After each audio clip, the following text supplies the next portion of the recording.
On this episode of Southern Remedy, Love the look. I do. I mean, it's not something that you usually see. People bodybuilders, there's only like 1% of the population in the United States have potential to be a bodybuilder. Hello, and thank you for joining us on this episode of Southern Remedy. When you think about bodybuilding, several stereotypes come to mind. Giant muscles, oily tan people, and of course, Arnold. But this sport, and yes it is a sport, is on the rise across the country, and especially here in Mississippi. It doesn't come without its health pros and cons. Finding out how many bodybuilders there are in Mississippi depends on who you ask. There could be dozens, there could be hundreds. Regardless, there are many more now than there were in the past, and the sport is growing. I've always been fit. I've always just wanted to take it to a next level. This is Jackson area resident Laquita Sanders. She and her husband are bodybuilders. Laquita has been at it for well over a decade, but now she's attempting to go pro. I want to compete at a pro level, and I just want to stay healthy. I just want to stay healthy and fit. I mean, this is what I do. I love it, and those are just my long-term goals. But I do intend on getting my pro card. It's basically the same. What it takes to get there and to stay there, it takes desire, dedication, and determination. You have to have the desire to do it, you have to dedicate yourself, and you have to be determined to get it done. Laquita is joined in the gym and on the stage by her friend Sophia Seals, also a bodybuilder in the Jackson area. Back in 2009, I won the state title. I did a show last year in Texas. It was in Houston, the Texas States. I took first place and overall in the show, so I've been doing pretty well in it. Both represent the changing face of the sport of bodybuilding. Gordon Ware is a longtime fixture on the Mississippi bodybuilding scene. He's been around since it began, training bodybuilders and young kids alike, as well as hosting bodybuilding shows and exhibitions, including the oldest bodybuilding show in the state, the Mississippi Bodybuilding and Figure Championships. The sport itself is growing because it's lended itself out to figure for women, bikini for women, physique for women. Now, instead of bodybuilders having just one thing they can compete in, bodybuilding, there are several different categories targeted at several different body types. This has opened up the sport to a great number of new competitors and more money. But no matter the category, the athletes still have all the work to do. I start off in the morning. I do about 45 minutes to an hour of cardio. Then I go back to in the evening after, because I work at the gym during the day, so I may piddle around. I'm a personal trainer. I may piddle around during the day, but in the evening is when we really work out hard. We go in, hit weights for about an hour, then we turn around and do another hour or so of cardio.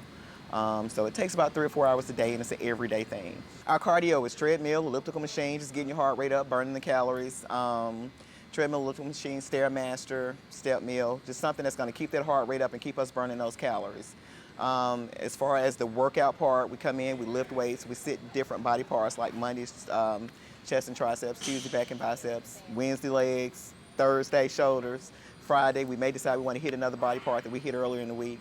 Saturday and Sunday we kind of tweak everything, still with cardio, still add that cardio in. And if you thought the working out part was intense, the diet part is even harder work.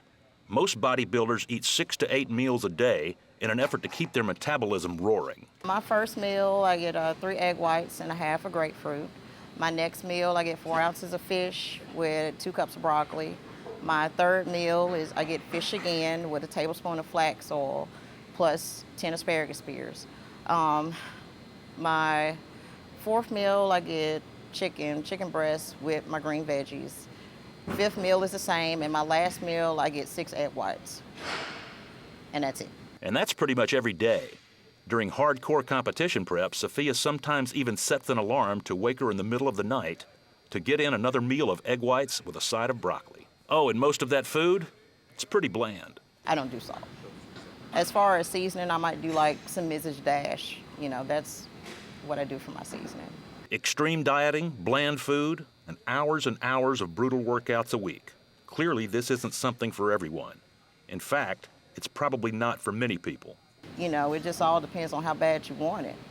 Some people can't handle the diet, but, if you really want it, you'll do whatever it takes to achieve your goal.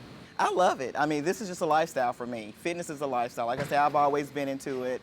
I've always been concerned about my health and my overall fitness, well-being. So I love what I do. I wouldn't trade it for anything. So it's life to me. I get up in the morning. I eat, sleep, and live fitness. I love the look. I do. I mean, it's not something that you usually see. You usually don't see women walking around, you know, with muscles. And I love being different. You have those people that look at you with the nose turned up. You have those people that look at you that's really excited.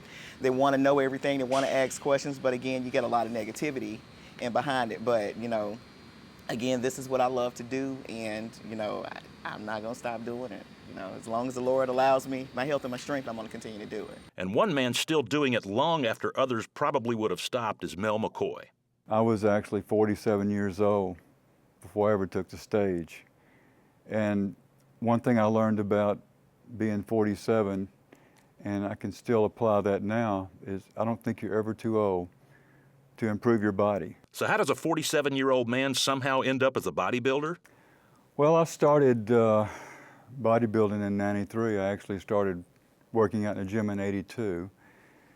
And after 11 years, I got tired of looking in the mirror and seeing the same thing every day. So I went to Gordon Ware and I said, put me on a bodybuilder routine. I want to see something different. And he did, and I made such drastic changes in a few months that it became contagious, particularly after competing in the first show where I had three competitors beside myself, and I managed to beat one of them, and it fired me up for next year. I was so proud to get third place out of 4 that I was elated, and it made me want to come back the next year. And so the minute I left the gym, I went and started working on the weak spots, and in the next year I competed. There were 7 of us, and I managed to get the second contest, and after that I was hooked. That first competition was a bumpy one for Mel as he fumbled his way through the bodybuilding learning curve. Well, I went in the gym every day. I starved myself to death, and I would come home after a workout, and I'd almost be in tears from being exhausted because I was still learning how to eat. What I was doing was starving myself. But at the end of the training period, and when I went on stage, I had lost 14 pounds from 183 down to 169. And I always wondered how you got the abs. Well, I found out all you have to do is diet down. You have the abs. They've always been there. You just never see them. Mel soon caught on to the eating thing and credits it with his current health.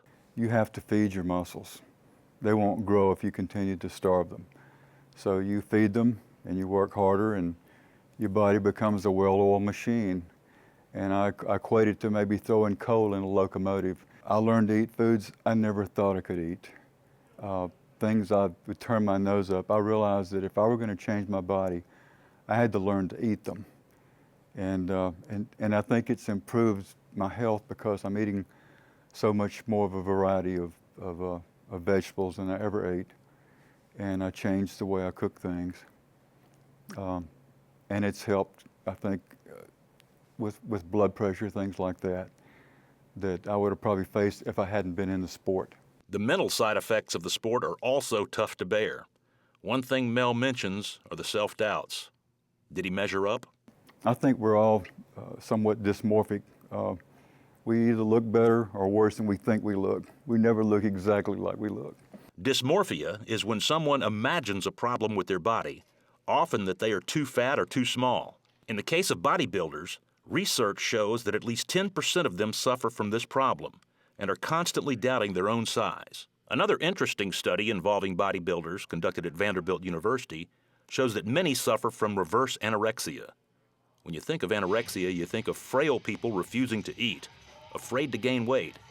In the case of bodybuilders, it's just the opposite. They eat more in efforts to gain more lean body mass, but even when successful, believe their size is inadequate. Mel, on the other hand, says he has his own problems to overcome. Sweets. Yeah, it's my #1 enemy. I have a fang as big as a vampire I call it a sweet tooth. I can't give it up. I try, but it's my worst enemy. I have to cardio a lot extra just to get rid of it. Everybody has a weakness, that's mine. Through it all, Mel has had his family by his side, supporting him despite the negative stereotypes and side effects. especially his wife. She had more patience than probably she should have, and I've said many a time, if somebody deserved a trophy, other than me, it would be her for putting up with it. The moodiness that I had from depriving myself of different things and wondering whether I looked good enough to go on the stage. And he can't thank his kids enough, especially for their taste in music. Mel's son and daughter regularly helped him choose his freestyle performance tunes. I would use a variety of things, AC/DC, sometimes Barry White. Depends on what the kids picked out for me. Barry White? Yeah. What Barry White? $1 Million Baby. Mel's been sidelined for the last few years with a shoulder injury, and he's a few months out of having it fixed. While he's mostly out of the competitive bodybuilding game, he's not quite ready to hang up his mankini just yet. Yeah, it was pretty skimpy. It was actually scary. That's probably the least I've ever worn. Instead, he's planning on one last hurrah, one last bodybuilding show to get those muscles flexing. But he knows it won't be easy. As you get older, it just takes longer and longer to prepare. I have to spend more time in the gym to get the same results now than I did when I was 47. You know, back when he was a baby. Regardless of age, Mel has some advice to anyone wanting to do something to improve their body in this way. You're never too old to start. I don't care if you're 60 years old, you're going to see some improvement. If you keep coming into the gym, you're going to see improvement. 3 individuals with an incredible level of drive for their sport. So how long has bodybuilding existed in this state? And how do you become a bodybuilder? Is it as easy as hiring a personal trainer? We went to Mississippi's bodybuilding expert to answer these questions. Bodybuilding as a sport has been around for a while, over a century in fact. In Mississippi, the sport is really just finding its stride. The sport's competition roots can be dated back to 1979 and the very first Mississippi Bodybuilding Championships. But nationally, there is one guy who can really be credited with making the sport, pardon the pun, huge. It really got big when Arnold Schwarzenegger came out in the 80s and did all the movies, and Conan and all that just blew up, and everybody wanted to become a bodybuilder. Enter Gordon Ware, Mississippi native, fitness guru, and bodybuilding promoter. I've been a trainer for like 30 years, 32 years. And I got into bodybuilding promotions because I was trying to raise money for the deaf kids. And somebody came to me that put on the Mississippi. He only did 1 year, first bodybuilding show ever in the state of Mississippi. And he said, I hear you are interested in this stuff. He said, would you like to take my show over? I'm moving to Dallas. I said, well, sure, I'll take it over. And since then, the sport inside Mississippi has grown every year. The sport itself is growing because it's lended itself out to figure for women, bikini for women, physique for women. Women are getting out of the women bodybuilding, getting more into physique. And the male bodybuilding, you've got male bodybuilding, and then you've got physique now is getting huge, which is basically, they say physique, I call it male modeling. Just a real nice guy. He's got real nice symmetry, real good. Looks like a lifeguard on the beach. Real ripped up abs, and got the board shorts. And if you're confused at this point, don't worry. So were we. These are the categories now in bodybuilding. First up is regular bodybuilding. This is the traditional style of bodybuilding that most people think of. Large, bulky muscles, on-stage posing, skimpy swimsuits. This category can be found in both men's and women's competitions. Next is physique. This category is the next step down from bodybuilding. The competitors are still very built, but the emphasis is on muscle size and development. Laquita Sanders, from earlier in the show, competes in both bodybuilding and physique. Both men and women compete in this category. Another step down is figure. This category is women only, less muscular than physique, and much less muscular than bodybuilding. This category looks very feminine but emphasizes muscle definition and symmetry. And finally, the last category, also a female-only competition, is bikini. This is a much softer look that focuses on a more traditional female shape. And in addition to the changing categories, there is also some change within the standard categories. It used to be, guys were a lot bigger, blockier in bodybuilding. Now you're seeing more symmetry, more shape, smaller waist, not as much muscular, huge muscles, more symmetry, more balance. But what does it take to actually become a bodybuilder? Most of your big-time bodybuilders now are already genetically, they're way gifted than most people. Very few people, bodybuilders, there's only like 1% of the population in the United States have potential to be a bodybuilder. It's very difficult A lot of people can't stick with it because the dieting is so difficult. When you become a bodybuilder, you go 12 weeks to eat for nothing but spinach, asparagus, broccoli, and chicken every day, and tilapia. You go home, you want to cuss the wife out, kick the dog. You're not in a very good mood. It's like you don't eat anything. You just get in a bad mood. And it's very, very disciplined sport. And what's the goal of all that dieting and working out? Extremely low body fat. Bodybuilders want to be between 3 and 8% body fat. The normal mode for a athlete, is 8 to 16% for a male and 16 to 24 for a female. And most of them will do just about anything to make sure they get there, especially in the last few weeks and days before a show. A lot of my bodybuilders, the week before a bodybuilding show, they'll carb deplete because they're trying to pull all the water out of their body. So when you carb deplete, you don't have any energy. And they come in to sign their applications and they go, they can hardly even sign. They're so tired. In addition, bodybuilders cut back drastically on water intake in those final weeks to the point where they're taking in only a sip of water every hour, all in an effort to make their muscles pop. The difference in your body 7 days before a contest and the day of the contest is unbelievable. You looked like you have road maps in your arms and your legs and in your shoulders, and this makes you look more muscular. And all bodybuilders strive to attain that. Bodybuilding is judged on 3 things: symmetry, muscularity, and vascularity. So you can come out with a big chest, but if you got skinny legs, you ain't going nowhere. You got big legs and no chest, you're not going. It's got to be the total package. You get out on stage. A lot of people got the upper body, no lower body, and then vice versa, lower body. And that's the key, is you get better when they go to the big shows. I mean, they'll have 100 guys in one class at the nationals and the pro shows, and they'll look them down. The first thing they look at is calves. He's out, he's out, he's out, he's out. And they just look for the total package.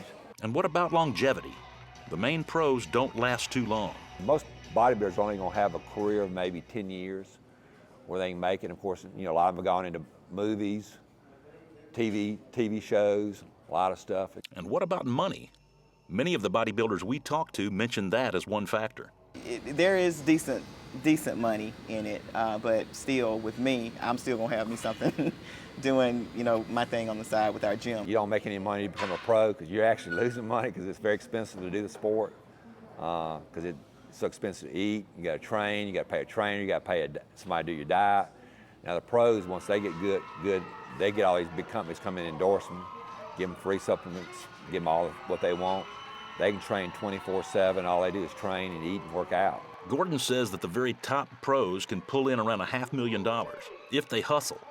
In the meantime, the local guys have to fit in their twice daily workouts while also maintaining a full-time job.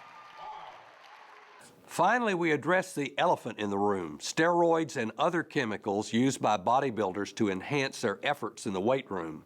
Some legal, some not so legal, and some they don't even know they're using.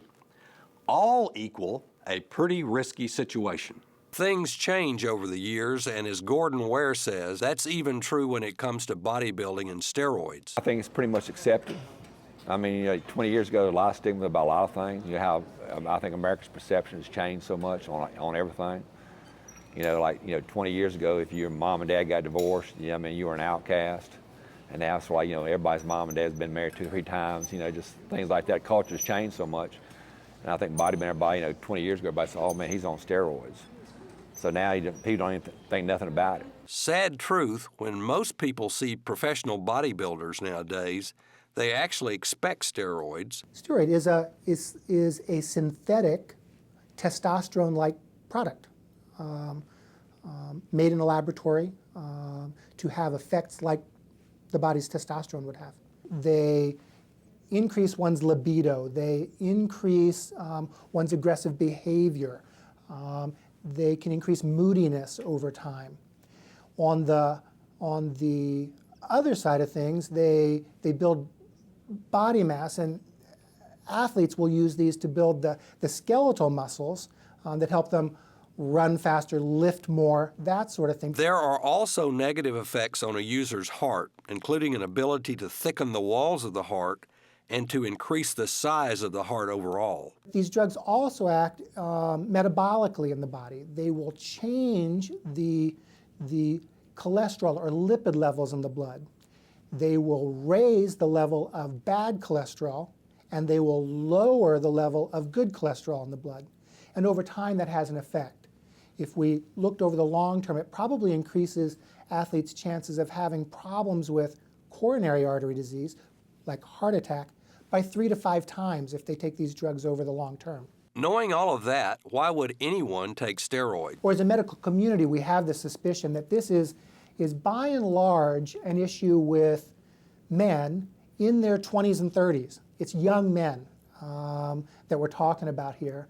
And it is men who are young enough to enjoy a long lifespan where they would deal with the consequences of having done this, even for a period of time during their relative youth. Also very common in the bodybuilding world are supplements. These legal substances can be picked up at any neighborhood health store in any quantity, variety, or flavor you desire. These are things like protein powders, creatine, testosterone boosters, multivitamins, etc., etc. Do they work? Well, that's a question you'll have a hard time getting an answer to. The athletes themselves swear by them. Well, in the mornings I do my multivitamin, all my multivitamins, my protein powders, pre-workout supplements, and a good fat burner. They use protein, thermogenics, which is fat burners, your multivitamin basically. You do have testosterone boosters. You have the pre-workouts that give you the extra pump. When hanging out with Laquita and Sophia one day, I asked Laquita what role she thought her supplements played in her success. I would say 15-20% over the counter. The rest is in the gym and diet. At home, in the kitchen, and in the gym. So you can definitely tell a difference when you're taking the over-the-counter stuff? Mm-hmm. What is it? What difference can you tell? Basically, I get energy. I'm getting energy because that's basically when you're working out as hard as we do, you're looking for energy. You're looking for that pump. We do notice the pump when we're lifting. So what are these supplements that many bodybuilders are using, and what do they do? We decided to ask Dr. Melinda Valiant, a PhD from Ole Miss who specializes in dietary supplements. First on our list to check out, whey protein. So we get whey protein from milk. And the reason I think whey protein is popular is that we know that it's a very well absorbed protein, and it's high in bioflavonoids, and so it makes it a beneficial protein in terms of muscle gaining. So whey protein sounds good, with one caution. The thing I think is important for people to consider if they're looking at the supplement form of whey versus the food forms of whey is that when you purchase a container, like a whey protein container, your concentrations of what you're getting might be very different from one container to the other. Up next, branched-chain amino acids. There's some studies that support having adequate amounts of branched-chain amino acids increase or decrease fatigue, so increase the amount of time that we can actually do an activity, whether that's a lifting activity or a sprinting activity. So there's some evidence that they're beneficial. We can obtain branched-chain amino acids from food products as well. There's no evidence that they're unsafe in reasonable amounts. I would always encourage people to look at the recommended dosage and not exceed the recommended dosage. Next on our list, glutamine. Glutamine is important because it plays a role in our immune system. It's a non-essential amino acid, so that means that we actually can manufacture it in our body from other things. It also plays a role in muscle growth. And again, we probably could get glutamine in one of our complete proteins. So I think it's important for someone to consider whether I need to take this specialized supplement or if I just want to take a composition of whole protein. Okay, that's glutamine. How about fish oil? Fish oils help us to be able to satisfy that requirement for taking in those fatty acids that our bodies have to have, and we have to take them in from the outside in. Fish oil or fatty acids are linked to decrease in inflammation. They're also linked to an improvement in heart health, but they at excessive amounts can be, they have a little bit of blood thinning property. Next up is multivitamins. Dr. Valiant says multivitamins are a good idea for everyone within reason. I encourage people to take a multivitamin doesn't have more than 100% or 200% of their recommended daily needs, because then if you're also eating, which I hope people are, and taking in other things, you can find yourself in an excess for some vitamins. And then there are testosterone boosters. We do know anabolic steroids work, and there are products touted as testosterone boosters or labeled as testosterone boosters that have some substances in there that have the potential to increase testosterone levels. But I think in general, they're probably not the fountain of youth that they're hoped to be. Creatine is probably the most well-known of all nutritional supplements. How does that measure up? So creatine is linked to an increase in muscle mass. It's also linked to an increase in muscle power. And part of the kind of theory with why we think creatine works so well is it gives people the inability to work harder in the weight room. And if we can work harder in the weight room, we can get more gains from our workouts. And our last product for Dr. Valiant to examine, thermogenics, also known as fat burners. So thermogenics basically are stimulants, and they're very commonly marketed for weight loss or for cutting fat. So they're marketed to either a very overweight population or a population that is active and just wants to get as lean as possible. None of it is regulated at all. The Dietary Supplement Health and Education Act was passed by Congress in 1994, and it keeps the Food and Drug Administration away from the industry. Supplement makers only have to provide a reasonable expectation of safety of the product, and get this, no proof that it actually works. The only time that a supplement maker has to answer questions? So only if there's a death do companies have to come back and prove their safety. And they never have to prove their efficacy. Just this week, the FDA became involved in a situation with popular nutrition store GNC over the stimulant DMAA. In April, the FDA warned that the stimulant could cause heart attacks, and the company who makes the stimulant announced that it would no longer manufacture it. The FDA reported receiving over 85 diverse events involving DMAA, which included depression, anxiety, vomiting, loss of consciousness, chest pain, and death. On Friday, in an email to the New York Times, GNC said they believe DMAA to be a safe, legal dietary ingredient. The products still for sale containing the stimulant are Jacked and Oxy Elite Pro. This past weekend, the FDA asked judges in 2 states to seize the remaining inventory of these 2 products in GNC's warehouses. We purchased Oxy Elite Pro ourselves at a local GNC without any idea that it contained DMAA. It doesn't mention it on the label, which leads to a different issue. What the research says is that 30% of all products that are sold in nutritional supplement stores are tainted with some type of anabolic or an undisclosed drug that can cause some serious problems.